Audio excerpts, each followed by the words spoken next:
When I was in grade 6, I was standing alone at recess, eating my Kit Kat one stick at a time, the way God intended. And I had an unexpected realization. You know when you're feeling the most alone? Like no one else has your back. I discovered that the resolution to this can be found where we least expect. So I went to elementary school in Langley, BC, and it began with me sitting in our car on the way to school after a 2-week-long spring break. I had that jittery feeling of anticipation and excitement because, I don't know, we always feel like something big is going to happen after a long break from school. But now, it was 6 hours later, I'm back in the car after school, and my mood has changed. A lot. My mom's driving, but she can tell something's wrong. And as soon as we pull out of the parking lot, I explode. I'm sitting next to Lucas again. I was just sitting next to him before spring break, and now I have to sit next to him again for another 6 weeks? It's not fair. You have to understand. Lucas is really messy. His books and papers are always all spread out onto my desk.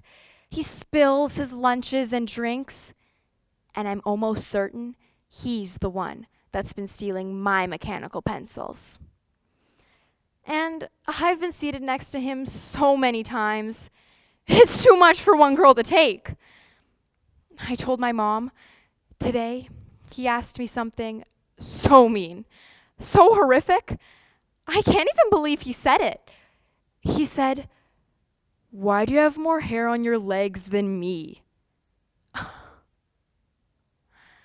can see my mom looking at me through the rearview mirror with this, "Oh no," look in her eyes. But she says really calmly, "Oh, well, what did you say?" I told him, "Shouldn't you be more worried about that than me?" My mom attempts to console me, but it's not working. And then she starts to give me some new advice. She says, "I know you feel like you're the only one sitting next to someone you don't like. But try to see things from his perspective. Maybe he's not so bad." Maybe he's not so bad? Is she crazy? How is she suddenly on his side? Did Lucas get to her already? Okay, clearly I cannot take advice from this double agent. It's up to me alone, and I'm going to continue my current modus operandi of keeping my back to him, scolding his annoying behavior, and moving my desk further and further away from his by 1 inch at a time each day. It hasn't really been working, but I'm not giving up.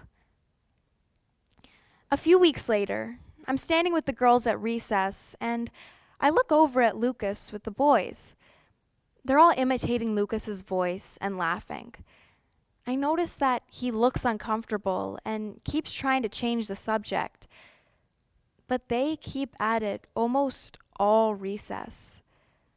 Come to think of it, they're always making fun of Lucas somehow, and he just seems to take it. As I watch them now, I'm seeing Lucas in a new light, and I actually feel really bad for him. I'm wondering if he goes home feeling as alone and upset as I do sometimes. This moment reminds me of my mom's advice, and I'm starting to see Lucas through a more compassionate lens. So, on Friday morning, when I see Lucas, I blurt out, "Nice hoodie, Lucas." He looks at me kind of surprised and maybe scared and says, "Oh, thanks." But when we sit down, I notice that stiffness I usually feel between us has kind of lessened a little.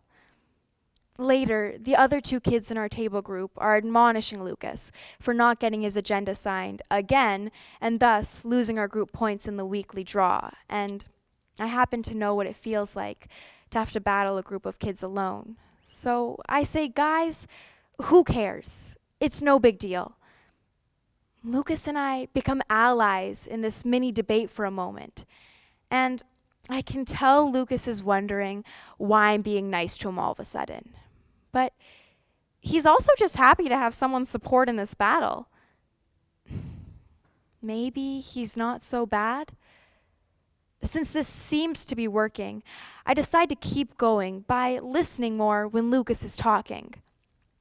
One day, he's talking about this drawing he'd made of his favorite sports car. Lucas was into cars?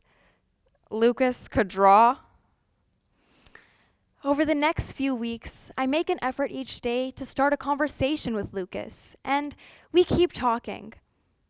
Funny thing is, while I'm working hard at intentionally being nice to Lucas, he's being nice back. I mean, he'd still occasionally make jokes at my expense, but then it was like he'd catch himself and say, "Just kidding." And then, a few weeks later, while I'm eating that Kit Kat alone at recess, Lucas comes over and stands with me and tells me how he didn't really like playing soccer with the boys because they never passed the ball. And as I share one of those Kit Kat sticks with him, I realized that Lucas and I had not only found a way to coexist within the confines of our classroom, but we'd also become each other's allies. What I didn't mention earlier was that a lot of those car rides home after school were filled with tears for me. I was in what I can now describe as a toxic friend group, and I was the target of one particular girl who always seemed to find a way to diminish me. I did stand up for myself, but when no one else in the group sides with you, it starts to feel like you're all alone in the boxing ring, taking all the punches. When Lucas and I became friends, he started blocking some of those punches that were directed at me. Having even just one person stand by my side and defend me, well, it was the first time I wasn't standing there alone, defending myself. And it meant everything. Now, a situation where someone is making you feel afraid or unsafe has to be reported to an adult. But Lucas and I were two kids who just kept clashing. And a shift in my behavior helped create a ripple effect that had a really positive impact. The thing I learned is that we can all have experiences that make us feel alone at times. But it's through this mutual feeling of isolation that we are all, in fact, connected. Our connections with others impact us in ways that we can't always foresee, but they are vital for our own growth and sense of community. So take the time to get to know someone you think you don't like by seeing them with empathy, reaching out with courage, and continuing to build the relationship. Maybe they're not so bad.